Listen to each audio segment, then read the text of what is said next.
Good morning बच्चों। Last lecture में हमने पढ़ा था बेटा पार्ट थर्ड में सम रियल फंक्शंस के बारे में, और हमने उसकी टाइप बताई थी बेटा रियल फंक्शंस में कौन कौन से फंक्शंस इंक्लूड होंगे, है ना। जिसमें हमने बेटे कवर किए थे आइडेंटिटी फंक्शन, सेकंड वन कौन सा क्या था, कांस्टेंट फंक्शन। थर्ड पे हम चलते बेटा अब मॉडुलस फंक्शन। चलिए स्टार्ट करते हैं। मॉडुलस फंक्शन क्या होगा बेटा, ए फंक्शन रियल से रियल ये वाला फंक्शन होगा, डिफाइंड बाय दिस, जो इस रूल से डिफाइन किया जाएगा ये होता है बेटा रूल। ये होता है रूल कि इस फंक्शन को किस रूल से डिफाइन किया गया है, इस तरीके से। तो कोई भी फंक्शन जो इस रूल के थ्रू डिफाइंड किया जाएगा उसको हम क्या बोलेंगे, मॉडुलस और absolute value function. Absolute value function को बोलते हैं always non negative real number. Non negative real number. तो बेटे मॉडुलस की क्वालिटी क्या होती है, मॉडुलस एक ऐसे फंक्शन है, ऐसा बेटे नंबर क्वांटिटी मिलेगी जो क्या करता है, नेगेटिव नंबर को क्या बना देता है, पॉजिटिव, और पॉजिटिव नंबर को पॉजिटिव रहने देता है। ठीक है, तो मतलब इसके अंदर आप कोई भी रियल नंबर डालो, उसके बाहर जो आउटपुट होगी ना वो always non negative real number होगी। नॉन नेगेटिव रियल नंबर का मीनिंग क्या हुआ, जीरो से लेफ्ट में कोई भी नंबर इसकी आउटपुट नहीं होगी। ठीक है ना, तो ये था बेटा। इसको मैं डीपली सोल्व करके देखता हूं कि एफ फंक्शन जो इस टाइप का हुआ उसको हम बोल लेंगे मॉडुलस फंक्शन। ठीक है, अब इसमें दो तरीके के वैल्यू होंगे, ध्यान से समझो। ये होंगे बेटा, ये कोई रियल लाइन है, ये इसका सेंटर पॉइंट है। राइट में चलोगे तो कैसे मिलेगी बेटे, पॉजिटिव रियल नंबर, और लेफ्ट में चलोगे तो आपको कैसे मिलेंगे, नेगेटिव रियल नंबर। ठीक है ना, नेगेटिव रियल नंबर। अब मैंने कहा कि इसके अंदर मॉडुलस के अंदर क्या क्वालिटी है बेटा, आप जीरो से बड़ी वैल्यू भर सकते हो। यहां तो वैल्यू कैसी मिलेगी, सारी जीरो से बड़ी, और यहां की वैल्यू कैसी मिलेगी, सारी जीरो से छोटी, यही मिलेगी ना। राइट में चलोगे तो जीरो से बड़ी, लेफ्ट में चलोगे तो जीरो से छोटी। ठीक है, अब जीरो रखोगे तो क्या बनेगा, जीरो बनेगा। तो मैंने कहा इस मॉडुलस को मैं ऐसे डिफाइन कर सकता हूं इस कंडीशन के थ्रू। तो क्या रहा है बेटे, अगर आप x की वैल्यू जीरो या जीरो से बड़ी भरते हो, x की वैल्यू जीरो या जीरो से बड़ी भरते हो, कंडीशन है ये, तो बताओ x को जीरो से बड़ी तो पॉजिटिव नंबर होगा ना। कोई भी पॉजिटिव नंबर इसके अंदर पुट करोगे बेटे, आप डालोगे इसके अंदर तो पॉजिटिव रहने देगा ना, तो ये तो रहेगा ये। अब बात क्या करते हैं बेटा कि x की वैल्यू अगर आप नेगेटिव लेते हो, x की वैल्यू नेगेटिव लेते हो, जीरो से छोटी वैल्यू रखते हो, तो क्या करेगा ये मॉडुलस x एक नेगेटिव और दे देगा, नेगेटिव और दे देगा इसी नंबर का, ताकि वो क्या बन जाए, पॉजिटिव बन जाए। तो देखो बेटा ये x की वैल्यू कैसी है, नेगेटिव है, x की वैल्यू कैसी है, नेगेटिव, तो ये x खुद नेगेटिव है और बाहर एक नेगेटिव दे देगा ये, तो क्या बन जाएगा बताओ, पॉजिटिव बन जाएगा। क्लियर है ना। जैसे मैं कह दूं बेटे x की वैल्यू मैंने ली -5, x की वैल्यू मैंने ली -5, तो fx ये बन गया। अब बताओ ये x खुद -5 है, तो मैंने कहा अगर x की वैल्यू जीरो से छोटी ले रहे हो, ये वैल्यू जीरो से छोटी ले रहे हो, तो इसका आंसर क्या आएगा, minus times of x, minus times of x। अब x क्या है देखो, -5 है, -5 है, तो वो क्या बन जाएगा बता दो बेटा, +5 बन गया। तो इस तरीके से डिफाइन करेगा। क्लियर हो गया। अगर x की वैल्यू पॉजिटिव लेते हो, जैसे मैंने x की वैल्यू बेटे 5, तो fx की वैल्यू क्या आ जाएगी यहाँ पे, +5। अब देखो क्या कह रहा है, अगर x की वैल्यू जीरो से बड़ी है तो इस मॉडुलस का आंसर एज इट इज लिखना है x, तो एज इट इज लिखना है x। अब x क्या है बताओ, 5 है, ये 5 ही लिखना है। क्लियर कट, समझ में आ गया बेटा। तो ये कह रहा है कि x के वैल्यू अगर आप नेगेटिव लोगे तो मॉडुलस क्या करेगा, एक नेगेटिव और दे देगा, एक नेगेटिव और दे देगा, ताकि इसकी वैल्यू कैसी बन जाए, पॉजिटिव बन जाए। क्लियर कट है, पॉजिटिव बन जाए। अब बेटे इसकी बात करते हैं इनपुट और आउटपुट की, इनपुट और आउटपुट की। ठीक है, इनपुट क्या होगी, डोमेन, आउटपुट रेंज। ठीक है, तो मैं डोमेन की बात करता हूं, डोमेन की बात करता हूं तो डोमेन मैंने क्या बताया था, x की वैल्यू का वो सेट जिस पे फंक्शन डिफाइंड होता है। तो बेटे यहाँ पे कोई भी आप रियल नंबर भर सकते हो, कोई भी रियल नंबर भर सकते हो, ये वैल्यू सब पे डिफाइन होगी, सब पे रियल नंबर देगा, तो डोमेन तो क्या होगी, रियल नंबर। अब बात करते हैं रेंज की, बात करते हैं रेंज की। रेंज कैसी होगी इसकी, आपने देखा 5 भर लो तब भी 5 आएगा, -5 पे भी क्या आएगा, 5 आएगा, 0 पे क्या आएगा, 0 आएगा, 0.1 पे क्या आएगा, 0.1, -0.1 पे क्या आएगा, 0.1 ही आएगा। सारे रियल नंबर आएंगे, लेकिन कैसे, पॉजिटिव। कैसे आएंगे, पॉजिटिव। तो मैं इसका आंसर क्या कहूंगा, रेंज कभी भी आउटपुट, देखो ये जो आंसर आ रहा है वो कभी नेगेटिव हो सकता है, कभी नहीं। तो मैं इसका आंसर क्या कहूंगा, रेंज का non negative, non negative real number. इसका आंसर कभी भी रेंज नेगेटिव रियल नंबर नहीं हो सकती। ये वाली 0 से लेफ्ट में कोई भी रेंज नहीं हो सकती। आप x की वैल्यू भर सकते हो नेगेटिव, x की वैल्यू भर सकते हो नेगेटिव, यहां -5 भर सकते हो, -3 भर सकते हो, -2 भर सकते हो, लेकिन जो आउटपुट आएगी, ये वाली जो आउटपुट आएगी वो कभी नेगेटिव नहीं आएगी, इधर से नहीं आएगी। तो कहां से कहां तक आ सकती है, 0 से लेके इनफाइनाइट तक कोई भी आ सकती है। तो इस नॉन नेगेटिव रियल नंबर को हम ये भी कह सकते हैं, 0 आ सकती है ना रेंज, भाई 0 भरोगे तो 0 ही आंसर आएगा। 0 से लेके कहां तक आएगी, इन्फिनिटी तक, ये इंक्लूड नहीं है, क्लोज इंटरवल 0 से लेके इन्फिनिटी तक। बात करते हैं ग्राफ की। डिफरेंट मॉडुलस फंक्शन पे डिफरेंट ग्राफ बनेंगे, ठीक है ना। मॉडुलस को मैं ऐसे भी डिफाइन कर सकता हूं, भाई fx बराबर मोड ऑफ x प्लस 1, इसका ग्राफ अलग बन जाएगा। fx बराबर minus times of x plus 1, इसका ग्राफ अलग बन जाएगा। तो मैं इसको भी डिफाइन करके दिखाऊंगा अभी, ठीक है। पहले हम इसकी बात करते हैं, ठीक है। अब चलो, ये तो हो गया बेटे x और ये हो गया y इक्वल्स टू fx, ठीक है। जो fx की वैल्यू आएगी वो y होगी। तो बेटे ये 0 हो गया, 1 2 3 4, 1 2 3 4, ये माइनस के 1, माइनस के 2, माइनस के 3, माइनस के 4, ये बन गए। अब चेक कर लो, चेक कर लो, मैंने x की जगह पे 0 रखा, x की जगह पे 1 रखा, x की जगह पे 2 रखा, x की जगह पे -1 रखा, x की जगह पे -2 रखा। अब चेक कर लेते बेटा, x की वैल्यू 0 रखोगे यहाँ पे बेटे, यहाँ पे कंडीशन थी आपकी, ये कंडीशन थी 0 या 0 से बड़ी। 0 रख लो बेटे तो 0 आंसर आएगा, 1 रखोगे तो क्या आंसर आएगा, 1 आएगा, 0 रखोगे तो 0 आंसर आएगा, 1 रखोगे तो बेटे 1 आंसर आएगा, 2 रखोगे तो 2 आंसर आएगा, 3 रखोगे तो 3 आंसर आएगा, ठीक है। अच्छा -1 रखेंगे तो, -1 रखेंगे तब भी आंसर क्या आएगा, 1 ही आएगा। -1 पे भी आंसर 1 ही आएगा इसका। x की वैल्यू -2 रखोगे, लेकिन जो बाहर आएगा तो प्लस के 2 बन जाएगा, बाहर आते हो प्लस का 2 बन जाएगा भैया, ऐसा बन गया। x की वैल्यू -3 रखोगे, लेकिन बाहर आते कैसे बन जाएगी, प्लस के 3 बन जाएगी भैया, बन गई। तो इस टाइप से बनेगा ग्राफ, इस टाइप से बनेगा ग्राफ।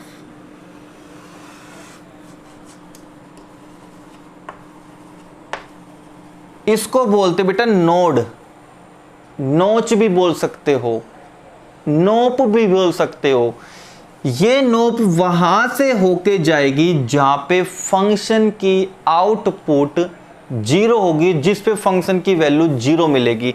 तो मैं x की जगह पे क्या भरूं ताकि इस फंक्शन के आउटपुट 0, तो 0, तो यहां से इस फंक्शन की नोड होगी, नोप होगी, नोच होगी, जहां से ये मूव करेगी, ठीक है ना। तो डिफरेंट फंक्शन मिलेगा। तो इसका ग्राफ, मॉडुलस फंक्शन का ग्राफ बनेगा इस टाइप से, इस टाइप से बनेगा ऑलवेज, ये वाली शेप बनेगी। चाहे फंक्शन की शक्ल ऐसी हो, चाहे फंक्शन की शक्ल ऐसी हो, चाहे फंक्शन बेटा सिंपली ऐसा हो, x+3, शेप ये बनेगी, टाइप ये बनेगी। ये वाली नोड शिफ्ट होती जाएगी इधर लेफ्ट में राइट में, लेफ्ट में राइट में, शेप ये बनेगी। अब कैसे बनेगी ये जान लो कि इस फंक्शन की वैल्यू 0 किस पे होगी, चेक कर लो। मैं -3 भरता हूं, 0 हो जाएगी, तो -3 से इसकी नोड बनेगी इधर और इधर की तरफ, ठीक है। तो ये थी बेटा आपका मॉडुलस फंक्शन, ये जल्दी से एक बार नोट कर लोगे आप, ठीक है। अब मैं आपको दिखाता हूं बेटे डोमेन क्या होगी इसके, रियल नंबर, रेंज क्या होगी, non negative real number, means 0 से लेके कहां तक, इन्फिनिटी तक हो सकती है, इन्फिनिटी के बीच में हो सकती है, ठीक है। आप देखो बेटा अगर फंक्शन आपका ये होता तो फंक्शन आपका fx बराबर x प्लस 1 होता तो इसको भी कैसे लिखते हैं, अभी मैंने कहा कि फंक्शन की वैल्यू 0 या 0 से बड़ी पे डिफाइन होगा, ठीक है ना। पॉजिटिव, भाई ये पॉजिटिव का होगा जब x की वैल्यू 0 से बड़ी होगी, नेगेटिव का होगा जब 0 से छोटी होगी, ठीक है ना। तो इसकी वैल्यू को 0 या 0 से बड़ी भर दो, 0 या 0 से बड़ी पे और 0 से छोटी पे डिफाइन करेंगे, तो 1 चला गया इधर, तो x की वैल्यू क्या आ गई बेटे, ग्रेटर देन इक्वल्स टू -1, ये आ गई। इसका मीनिंग क्या हुआ, ये फंक्शन इस पे डिफाइन होगा, अगर x की वैल्यू ग्रेटर देन -1 है तो ये वैल्यू पॉजिटिव रहेगी। समझ में आ गया, समझो बेटे, ये मोड x था, मैंने कहा ये वैल्यू 0 से बड़ी होगी तो ये पॉजिटिव, 0 से छोटी होगी तो नेगेटिव और दे देगा। तो मैंने इसको भी किया, इसको भी ग्रेटर देन 0 रख के देखा, तो ग्रेटर देन 0 रखते क्या वैल्यू है बेटे, -1। अब ये कह रहा है कि x की वैल्यू -1 या -1 से बड़ी भर लो, ऑलवेज पॉजिटिव आंसर देगा। -1 से बड़ी 0 भर लो, देखो 0 भर के देखो यहाँ पे 1 पॉजिटिव है, पॉजिटिव है। दूसरा केस बेटे x की वैल्यू कह रहा है ये -1 से छोटी भर के देखो, -1 से छोटी, -1 से छोटी बेटे -1 देखिए यहाँ 0 या -1 है, -1 से छोटी कौन सी मिलेगी, -2, -2 भर के देखना, -2 भर के देखिए माइनस का 1 बचेगा मॉडुलस के अंदर, बचा ना। नेगेटिव नंबर जो बचता है उसमें क्या होगा, माइनस और आ जाएगा बाहर, ताकि वो प्लस का बन जाए, ताकि वो प्लस का बन जाए। अब इसका ग्राफ कैसे बनेगा मैं बता देता हूं, यहाँ है 0, यहाँ है -1, -1 से इसकी नोट बनेगी इस तरफ जाएगी, ये इसका ग्राफ बन जाएगा, चेक कर लो। -1 भर के देखो, -1 भरती बेटे यहाँ पे -1 + 1 0, यानी -1 पे इस फंक्शन की वैल्यू fx की वैल्यू क्या बेटे, y, fx क्या होता है, y है, तो -1 भरोगे यहाँ पे, -1 + 1 0, तो y की वैल्यू 0 आ गई, यानी -1 पे 0 आ रहा है, ठीक है ना। अब 0 भर के देखना, 0 भर के देखेंगे तो y आएगा 1, यानी 0 पे y की वैल्यू क्या आ रही है, 1 आ रही है, इस तरफ जाएंगी। 1 भर के देखना, 1 भर के देखेंगे तो 1 भरेंगे यहाँ पे तो 1 और 1 2 हो गए, y की वैल्यू 2, 1 पे आएगी 2, कहीं और पर आएगी, तो ये नोड बनेगी। शेप देख लो बिल्कुल इसके जैसी, ये सिर्फ नोड बदल जाएगी, ये नोच बदल जाएगी और कुछ नहीं है। अब बात करते हैं इसकी डोमेन और रेंज की। डोमेन क्या होगी बेटे इसकी बता दो, कोई भी मैं रियल नंबर भर सकता हूँ यहाँ पे, सब पे फंक्शन डिफाइन है। रेंज क्या होगी, वही रेंज क्या होगी बताओ, वही non negative real number, always यही बनेगा, नॉन नेगेटिव रियल नंबर, कोई भी मॉडुलस फंक्शन हो, लेकिन इस टाइप का, इस टाइप का ये बनेगा बेटा आपका मॉडुलस फंक्शन। क्या चीज सीखी आपने, क्या देखा यहाँ पे आपने, मॉडुलस फंक्शन को कैसे डिफाइन किया जाएगा, उसकी डोमेन क्या होगी, ऑलवेज रियल नंबर, रेंज क्या होगी बेटे, नॉन नेगेटिव रियल नंबर, ठीक है। फंक्शन का ग्राफ बनेगा बेटे इस टाइप का, आप जान लो ग्राफ बनेगा इस टाइप का ऑलवेज, ठीक है। जल्दी से इसको नोट डाउन कर लो बेटा, अगले फंक्शन की तरफ चलते हैं।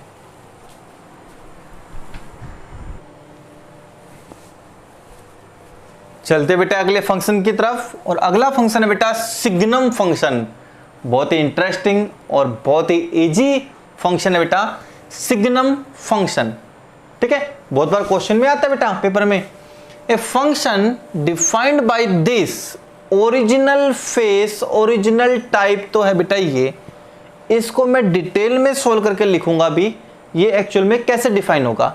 तो कह रहे कि इस टाइप का कोई भी फंक्शन सिग्नम फंक्शन कहलाएगा, और उसको डिनोट किया जाएगा स्पेशल सिंबल से SGN, signum of x, signum of x, ठीक है ना। तो कोई भी फंक्शन होगा बेटे सिग्नम फंक्शन, तो ये ऐसा भी मिल सकता है कि fx बराबर सिग्नम ऑफ x, ये आपको समझ ले, सिग्नम ऑफ x ये मिलेगा। अब बात करते हैं कैसे इसको डिफाइन करेंगे, वो देखो fx बराबर, अब बेटे इसमें देख रहे हो आप, दो कंडीशन आपके पास दे रखी है। ये कह रहा है कि x की वैल्यू 0 नहीं होगी तो फंक्शन को ऐसे डिफाइन किया जाएगा, अगर x की वैल्यू 0 है तो fx की वैल्यू ऑलवेज फिक्स रहेगी 0। यानी ये दोनों तो है बेटा इनपुट, जो कंडीशन होती है वो इनपुट, और ये fx के बराबर में लिखा हुआ है वो है आउटपुट। तो मैं आपको क्लियर कर दूं, ये दोनों तो किस में काउंट होंगी, रेंज में। ये भी रेंज है और ये भी रेंज है।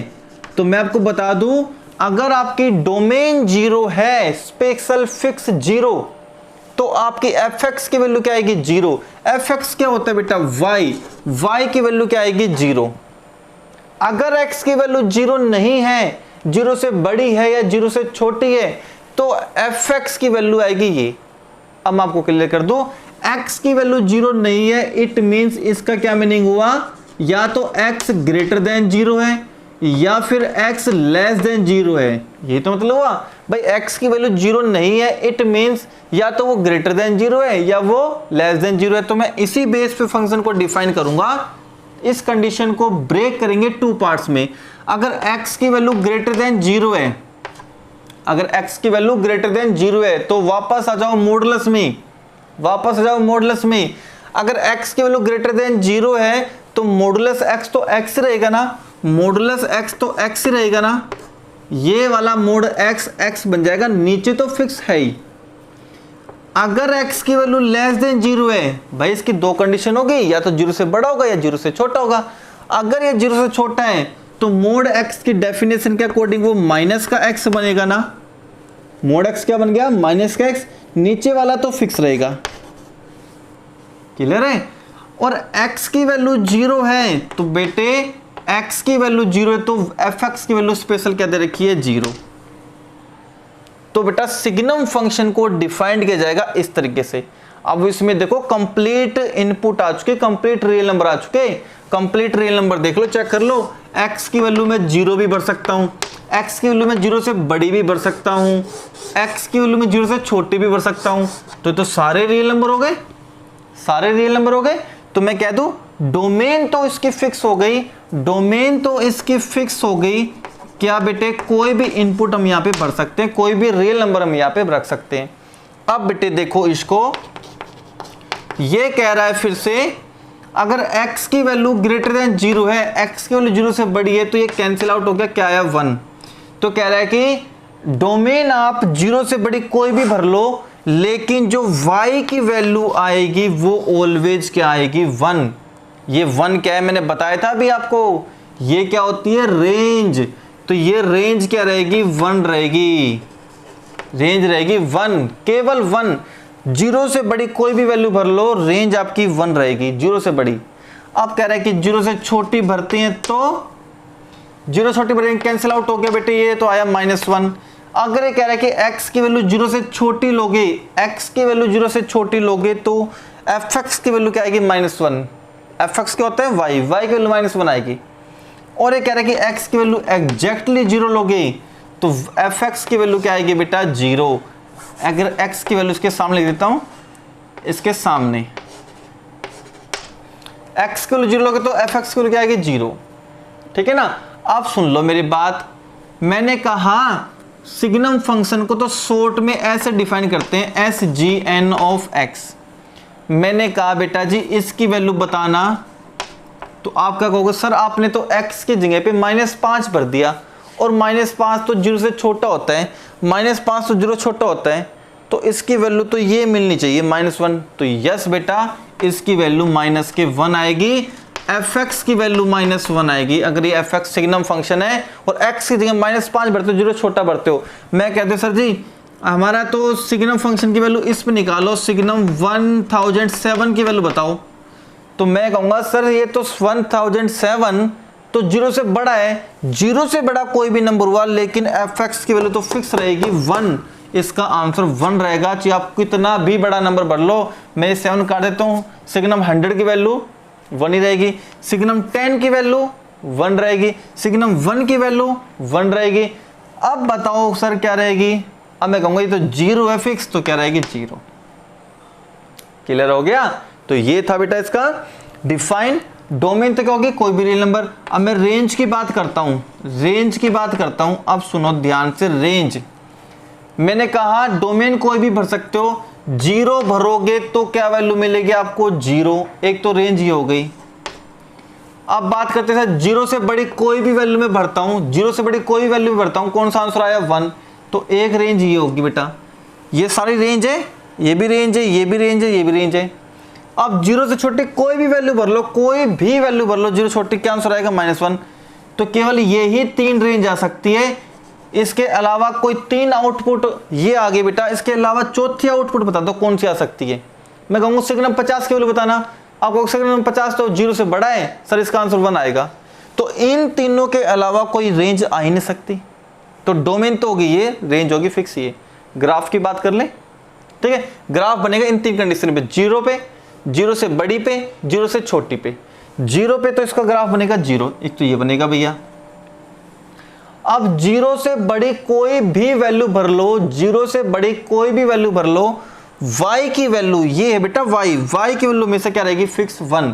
जीरो से बड़ी, तो ये तो मैंने बेटे लगा दी यहाँ पे सर्कल, यहाँ पे तो लगा दे सर्कल, ये तो जीरो है ना, जीरो से बड़ी की बात कर रहा हूं। जीरो से बड़ी बेटे x की वैल्यू भरो बेटे 1, तो y की वैल्यू 1 आएगी। मैं कह दूं बेटे ऐसा बनेगा,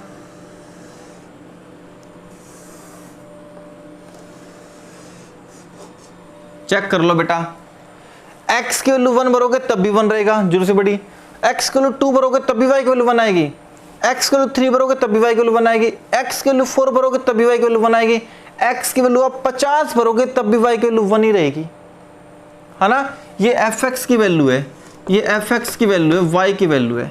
एक तो बनेगा ग्राफ ये, ठीक है। अब बात करते हैं जीरो से छोटी, जीरो से छोटी वैल्यू भरते हैं बेटा। अगर आप भरते बेटे जीरो छोटी वैल्यू -2, -3, -4, -5, तो fx यानी y की वैल्यू क्या रहेगी, फिक्स -1। y की वैल्यू -1 रहेगी, ये -1 रहेगी। अगर आप बेटे यहाँ पे तो जीरो है, इसके जीरो हटा तो जीरो पे, तो जीरो यहीं पे होगा। -1 पे क्या वैल्यू आएगी, x की वैल्यू -1 भरते हो तो y की वैल्यू -1 ही आएगी। ये वाला ग्राफ बनेगा, चेक कर लो, चेक कर लो। यहाँ बेटे डार्क सर्कल नहीं आएगा, सिंपल सर्कल आएगा। अब x की वैल्यू -1 भरोगे तब भी y की वैल्यू -1, -2 भरोगे तब भी -2 ही रहेगा, -1 ही रहेगी वैल्यू इसकी, -3 भरोगे तब भी y की वैल्यू -1 ही रहेगी, -1 ही रहेगी, ठीक है ना। x की वैल्यू -4 भर लो तब भी y की वैल्यू -1 ही रहेगी। तो ये ग्राफ बनेंगे किसके बेटा, सिग्नम फंक्शन का। तो डोमेन कैसे का, सिग्नम फंक्शन को डिफाइन कैसे किया जाएगा, रियली एक्चुअल फॉर्म में कैसे डिफाइन किया जाएगा, और इसको मैं सोल्व करके लिखूं तो कैसे लिखा जाएगा, फिर इसको और सोल्व करूं तो क्या लिखा जाएगा। तो हम कहेंगे सिग्नम फंक्शन की जो इजी फॉर्म है वो तो है ये, एनसीईआरटी बुक में सिग्नम फंक्शन को ऐसे डिफाइन किया हुआ है सिंपल सा, कि ग्रेटर देन 0 पे तो ये आएगा, लेस देन 0 पे ये आएगा, और इक्वल्स टू 0 पे ये आएगा। लेकिन जो डिटेल समरी है वो ये है, यहां से ये सब कुछ आया है, यहां से ये सब कुछ आया है, ठीक है बेटा। तो मॉडुलस फंक्शन इसका लिंक था, पहले मॉडुलस फंक्शन करा हमने इससे पहले, उसके बाद ये सिग्नम फंक्शन। क्लियर हो गया बेटा। तो ये बनेगा आपका सिग्नम फंक्शन की टाइप। आया, अच्छे से क्लियर हो गया। क्या क्या चीज सीखनी है, कैसे डिफाइन किया जाएगा, डोमेन क्या बनेगी, रेंज क्या बनेगी, ग्राफ कैसा बनेगा, किस तरीके से बनेगा, ठीक है। जल्दी से इसको नोट डाउन कर लो।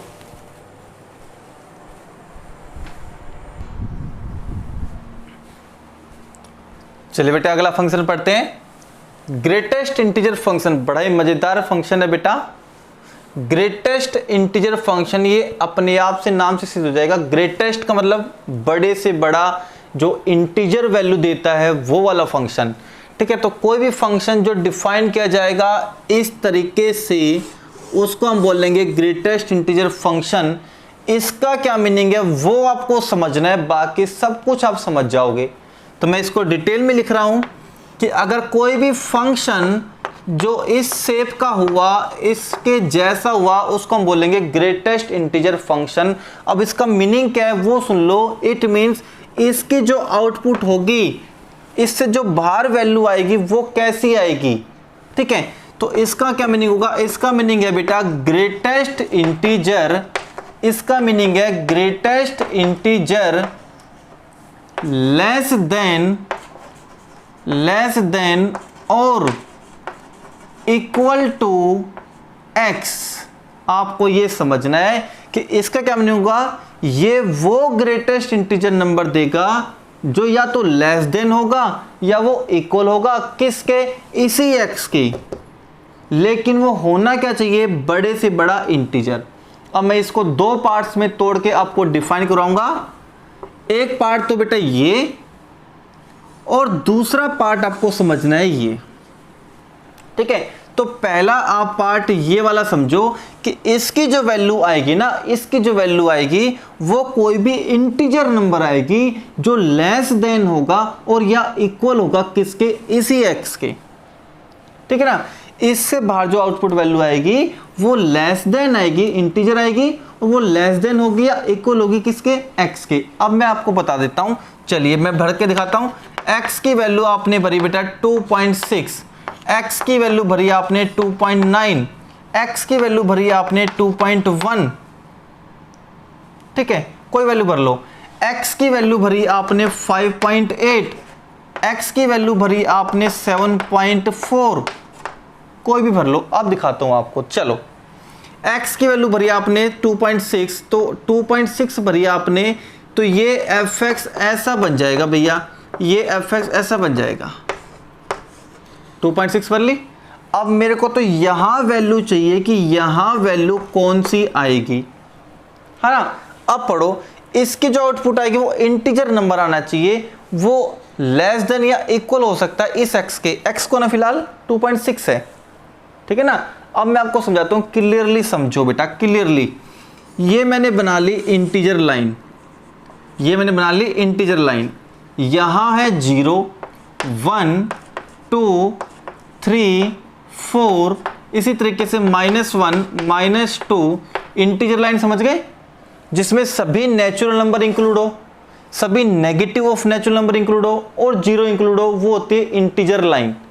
बीच का कोई भी नंबर नहीं आता, 1.1 इंटीजर नहीं है, केवल natural number, negative of natural number and 0, ये सारी इंटीजर लाइन है। अब समझो, x की वैल्यू 2.6 है, 2.6 समथिंग यहां पे आएगा, 2.6 समथिंग आएगा।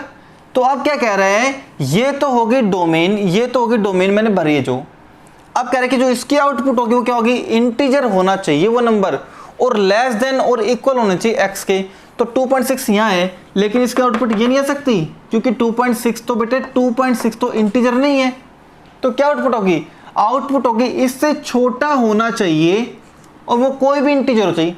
तो 2.6 से छोटा इंटीजर तो बेटा 2 भी है, 2 भी है, 1 भी है, 0 भी है, -1 भी है, -2 भी है, एंड सो ऑन, काफी सारा है। ये पार्ट समझ में आ गया।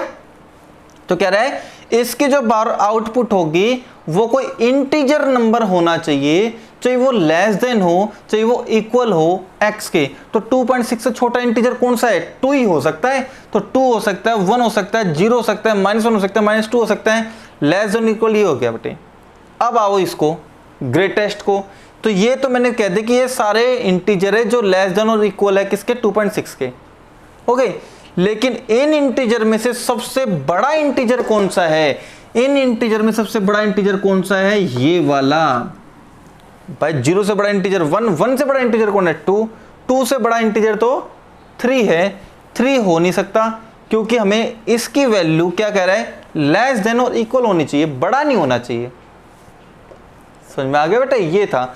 तो कौन सा होगा, 2। तो इसकी वैल्यू कौन सी आएगी बता दो बेटा, 2 आएगी, ठीक है। और इस छोटे सी ट्रिक बता दूं आपको, इस वैल्यू के नियर बाई जो इंटीजर होगा और इससे छोटा होगा वो आंसर होगा।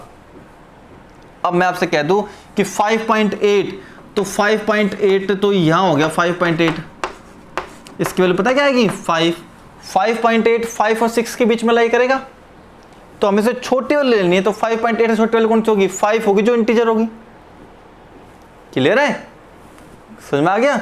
7.4 का आंसर क्या आएगा, 7.4 का आंसर क्या आएगा, 7 कह दो।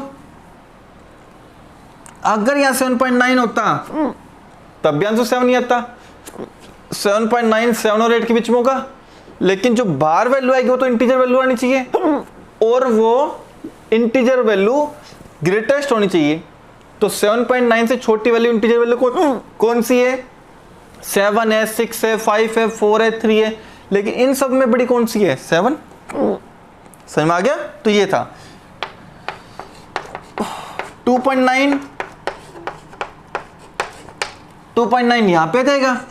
इससे छोटी वाली कौन सी होगी? 2 ही होगी। देखो 2 ही होगी बेटा। ये तो क्लियर है? आपको ये समझना है अच्छे से। अब मेरे को बताओ कि अगर मैं x की वैल्यू माइनस के 2.6 रखता तो क्या वैल्यू आती? fx की वैल्यू मैंने ये रख दी माइनस के 2.6। अब 2.6 देख लो बेटा क्या आएगा। पहले माइनस के 3 हो गए, माइनस के 2.6 यहां आ जाएंगे। अब इससे जो बाहर वैल्यू आएगी वो इससे छोटी होनी चाहिए और इंटीजर होनी चाहिए। तो इससे छोटी वैल्यू बेटे इस साइड मिलेगी या इस साइड मिलेगी? तो माइनस 2.6 से बड़ा माइनस का 2 है, लेकिन माइनस 2.6 से छोटा कौन है? माइनस के 3। माइनस के 3 है।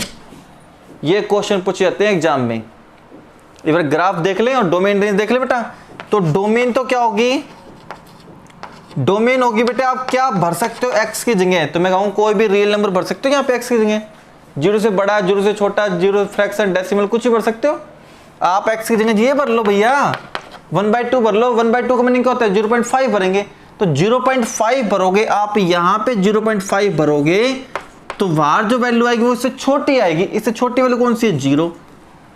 तो बेटा 0 से लेके 1 के बीच में कोई भी नंबर भर लो, 0 आंसर आएगा। 0.1 का आंसर 0, 0.9 का आंसर क्या आएगा? वो भी 0 ही आएगा। ठीक है ना? तो ये आएगा। रेंज क्या आएगी बता दो बेटे इसकी? रेंज होती है बेटे आउटपुट। रेंज होती है आउटपुट। जो इससे बाहर निकल के आएगी वो रेंज होती है। तो इससे बाहर निकल के आएगी बेटे इंटीजर नंबर आएगा। ऑलवेज कैसा नंबर आएगा? इंटीजर। तो मैं कहूंगा इसकी रेंज क्या आएगी? इंटीजर्स। इसकी रेंज आएगी, कोई भी इंटीजर आ सकता है, कोई भी इंटीजर आ सकता है जैसे आप वैल्यू भरोगे। क्लियर है? डोमेन होते जो यहां रख सकते हो, कुछ भी रख सकते हो, कोई भी रियल नंबर, लेकिन जो आउटपुट होगी वो केवल इंटीजर आ सकती है। तो इंटीजर आउटपुट होगी। अब देखो 0 पे क्या बनेगा इसका बेटा? 0 से 1 के बीच में, 0 से 1 के बीच में 1 नहीं है बेटा इंक्लूड, 1 नहीं है इंक्लूड। तो 0 से 1 के बीच में 0.9 भरोगे तब भी आंसर 0 आएगा। 0.8 भरोगे तब भी आंसर 0 आएगा। 0.1 भरोगे तब भी आंसर 0 आएगा। 0.7 भरोगे तब भी आंसर 0 आएगा। तो 0 से लेके 1 के बीच में 1 पे लगा दिया सर्कल मैंने। क्या वैल्यू आएगी इसकी? इसकी वैल्यू क्या आएगी? 0 से 1 के बीच में 0। 1 से 2 के बीच में 1 भरेंगे बेटे, यहाँ पे 1 भरेंगे। अब देखो बेटे यहाँ 1 भरेंगे तो 1 इंटीजर है, 1 भरेंगे तो 1 इंटीजर है, तो 1 का 1 आएगा। भैया मैंने यहाँ पे x की जगह पे 5 भरा तो 5 तो खुद इंटीजर है। अब मैंने कहा इससे जो बाहर वैल्यू निकल के आएगी वो इंटीजर होनी चाहिए, जो लेस देन हो चाहिए वो इक्वल हो किसके? x के इक्वल भी तो आ सकती है। तो अगर ये खुद इंटीजर है तो बाहर वैल्यू क्या देगा? ये सेम देगा 5। तो 1 पे तो क्या देगा? x की वैल्यू में 1 भरूंगा तो y की वैल्यू 1 ही आएगी। और 1 से बड़ी, 2 से छोटी कोई भी वैल्यू भर लो, यहां 2 इंक्लूड नहीं है। देखो बेटा 2 इंक्लूड नहीं है, 2 इंक्लूड नहीं है। x की वैल्यू 1 भरेंगे तो y की वैल्यू 1 आएगी। ये y की वैल्यू 1 है बेटा, ठीक है ना? ये हमारे y था, fx y होता है। तो x की वैल्यू 1 भरोगे तो y की वैल्यू 1 आएगी। 1.1 भरोगे, 1.1 भरो तब भी 1 ही रहेगी। 1.9 भरेंगे तब भी 1 ही रहेगी। 2 इंक्लूड नहीं किया, देखो 2 पे सर्कल नहीं लग रहा, डार्क सर्कल नहीं लग रहा, तो 2 इंक्लूड नहीं है। अब मैं कहूंगा x की वैल्यू अगर 2 भरते तो x की वैल्यू 2 भरते तो y की वैल्यू 2 आएगी, क्योंकि इंटीजर में इंटीजर होगी। और 2 से बड़े, 3 से छोटी कोई वैल्यू भर लो बेटा, ये 2 रहेगी।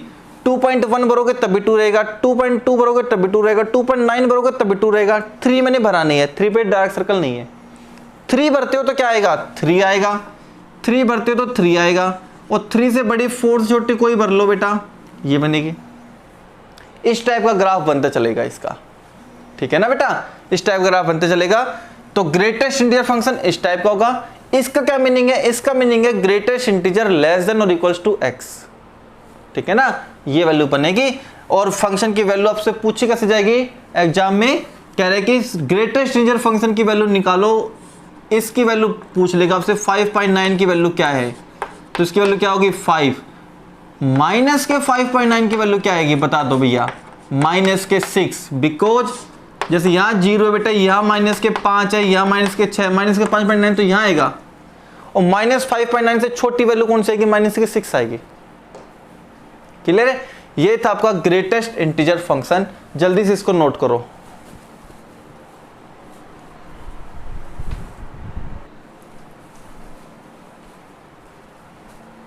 चलिए बेटा स्टार्ट करते हैं अगला फंक्शन, फ्रैक्शनल पार्ट फंक्शन। जी हाँ बच्चे, बहुत ही इंपॉर्टेंट फंक्शन है ये भी, फ्रैक्शनल पार्ट फंक्शन। कोई भी फंक्शन जो इस तरीके से डिफाइन किया जाएगा जिसमें कुछ पार्ट मिलेंगे बेटे ग्रेटेस्ट इंटीजर के भी, उसको हम बोलेंगे फ्रैक्शनल पार्ट फंक्शन।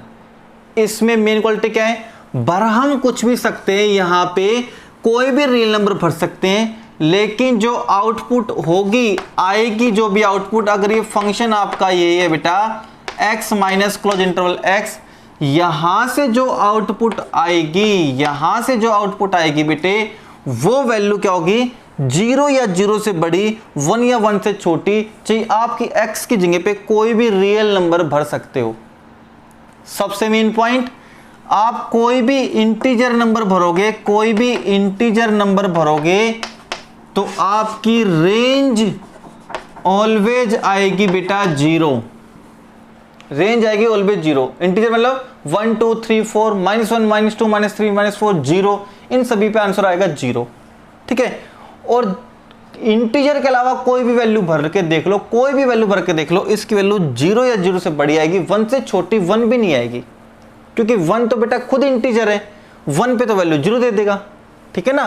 तो जैसे मैंने टेस्ट के बेटे x की वैल्यू में भरता हूं बेटे 2.3, x की वैल्यू में भरता हूं बेटा 1.7, x की वैल्यू में भरता हूं बेटे 5.8, चेक करके दिखाता हूं सब पे, आपको सब पे टेस्ट करके दिखाता हूं। देखो 2.3 भरो तो ये fx इसके बराबर है बेटे y के, मैं x की वैल्यू भरूंगा तो किसकी वैल्यू मिलेगी, y की वैल्यू मिलेगी, तो y की वैल्यू देखो बेटे क्या आ सकती है, 2.3 भरो, 2.3 यहां पे भरेंगे, -2.3 यहां भरेंगे, इसके अंदर भरेंगे, तो इसका आंसर क्या आएगा, देखो बेटा ये तो रह जाएगा बेटे y बराबर 2.3 तो सेम रहेगा, लेकिन इस ग्रेटर इंटीजर से बाहर जो वैल्यू आएगी वो इससे छोटी आएगी ना, इससे छोटा बताओ कौन है, 2 ही रहेगा, तो 2.3 में से 2 माइनस करेंगे कितना आएगा 0.3, तो देखो बेटे ये वैल्यू 1 से छोटी है।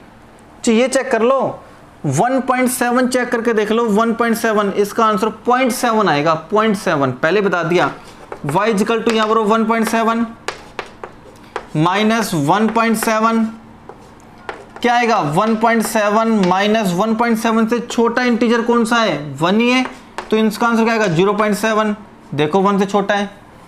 5.8 भर के देखो, 5.8 भर के देखेंगे, यहाँ पे 5.8 भर के देखो, माइनस के 5.8 तो क्या आएगा 5.8, माइनस में 5.8 से छोटी वैल्यू कौन सी है, 5 ही बेटा इंटीजर, तो क्या आंसर आएगा इसका 0.8 आएगा बेटा।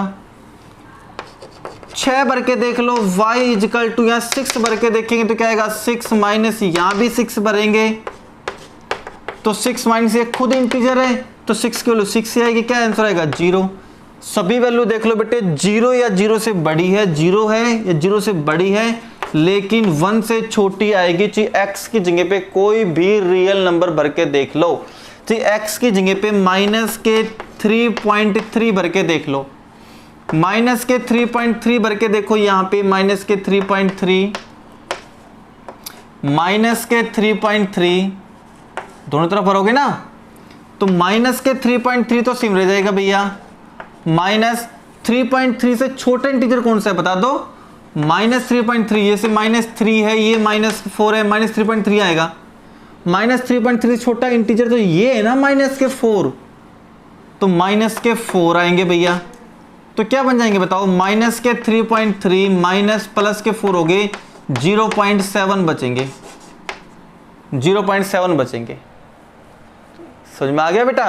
तो ये था, कोई भी रियल नंबर भर के देख लो, इसकी रेंज ऑलवेज 0 आ सकती है, 0 से बड़ी, 1 से छोटी आएगी, 1 भी नहीं आएगी। तो ये डोमेन थी, ये इसकी रेंज थी। क्लियर हिसाब हो गया बेटे। तो ये है 0 पे तो क्या आएगा 0, देखो 0 पे 0, 0 से बड़ी भर लो, कोई भी 0 से बड़ी भर लो, 1 से छोटी देखो 0.1, 0.2, देखो ये क्या है 0.1 से 0.1 आएगा, 0.2 पे 0.2, 0.3 पे 0.3, 0.4 पे 0.4, 0.5 पे 0.6, 0.9 पे भी 0.9 आएगा, लेकिन 1 पे वापस क्या बन जाएगा 0। तो 1 पे नहीं है, देखो होलो सर्कल है, 1 पे वापस वैल्यू क्या जाएगी 0, 1 पे वैल्यू 0 हो जाएगी। यहाँ पे 1 भरोगे तो 1 - 1 0, फिर 1 से बड़ी 1.1 पे 1.1 पे क्या आंसर आएगा इसका 0.1 आएगा, 1.2 पे क्या आएगा 0.2, 1.3 पे 0.3, 1.9 पे 0.9 आंसर आएगा। ठीक है ना। देखो जैसे मैंने 5.8 भरा आंसर, लेकिन 0.8 आ रहा है, 5.7 भरा 1.7 भर रहे हैं आंसर 0.7 आ रहा है, 5.9 भरेंगे तो आंसर 0.9 आएगा। तो ये सारे आंसर आ रहे बेटा, फिर ये आंसर आएंगे, इस टाइप का ग्राफ बनेगा। तो ये था आपका बेटा क्या, फ्रैक्शनल पार्ट फंक्शन। क्वेश्चन ऐसे पूछे जाएंगे आपसे, मेनली पूछे जाएंगे इसमें डोमेन और रेंज। लास्ट फंक्शन आपका बेटे पावर फंक्शन, नंबर 7 पे था आपका पावर फंक्शन। ये कुछ भी नहीं है, पावर फंक्शन कौन सा होगा, कोई भी फंक्शन जो हम इसको ऐसे लिख सकते हैं f(x) बराबर x की पावर n, और n कोई भी नेचुरल नंबर हो 1 2 3 4, यानी मैं कह दूं कि f(x) इजिकल टू क्या है x स्क्वायर, ये क्या बन जाएगा power function. f(x) is equal to x cube, ये क्या है बेटे power function. f(x) is equal to 1/x, ये क्या है बेटे पावर फंक्शन। ये सारे पावर फंक्शन में काउंट होंगे, ये सारे पावर फंक्शन काउंट होंगे, n कोई भी इंटीजर हो सकता है यहाँ पे। ठीक है बेटा। तो इसकी डोमेन क्या होगी बेटे, इसकी डोमेन होगी बेटे कोई भी रियल नंबर, मैं इस फंक्शन की बात कर रहा हूं। और इसकी रेंज क्या होगी, इसकी रेंज होगी बेटा कोई भी, बताओ यहां पे मैं कोई भी रियल नंबर भर दूं, स्क्वायर का आंसर कभी नेगेटिव आ सकता है, कभी नहीं आ सकता। तो इसका आंसर क्या आएगा बेटे, all positive real number, r+ कह देंगे हम, positive real number. f(x) is equal to x cube लेता हूं मैं, f(x) is equal to x cube लेता हूं, टेस्ट करके देख लो बेटा। इसकी डोमेन क्या आएगी, कोई भी रियल नंबर, कोई भी रियल नंबर भर लो, नो डिफाइन आंसर आ नहीं सकता। रेंज की बात करते हैं, रेंज की बात करते हैं बेटे, यहाँ पर रेंज की बात करते हैं। 1 पे आंसर 1 आएगा, 2 पे आंसर 8 आएगा, 3 पे आंसर 27 आएगा, लेकिन -1 पे आंसर क्या आएगा -1, -2 पे आंसर क्या आएगा -8, -3 पे आंसर क्या आएगा -27। तो मतलब माइनस के भी आंसर आ सकते हैं ना, माइनस के भी आंसर आ सकते हैं। तो इसका क्या बनेगा बेटा, इसका क्या अगर बनेगा, इसका भी ऑल रियल नंबर आएगा। रेंज भी पॉजिटिव भी आ सकती है, नेगेटिव भी आ सकती है, जीरो भी आ सकती है, फ्रैक्शन में, डेसिमल सब भी आ सकती है। तो ये थे mainly power function. I hope video lecture आपको पसंद आया होगा बेटा। अगर ये मेथड आपको अच्छा लगा हो, वीडियो लेक्चर अच्छा लगा हो बेटे, तो लाइक जरूर करना, चैनल को सब्सक्राइब जरूर करना बेटा। ठीक है, और भी अच्छी वीडियो मैं आपके लिए लाता रहूंगा बेटे। स्पेशल एनडीए से रिलेटेड जो क्वेश्चन बनते बेटे वो मैंने सारे बता दिए फंक्शन पे। कल से स्टार्ट करेंगे हम एक्सरसाइज 2.3 क्वेश्चन आंसर। ठीक है बेटे, तो चलिए जल्दी से इसको नोट डाउन कर लो अच्छे से। चलिए।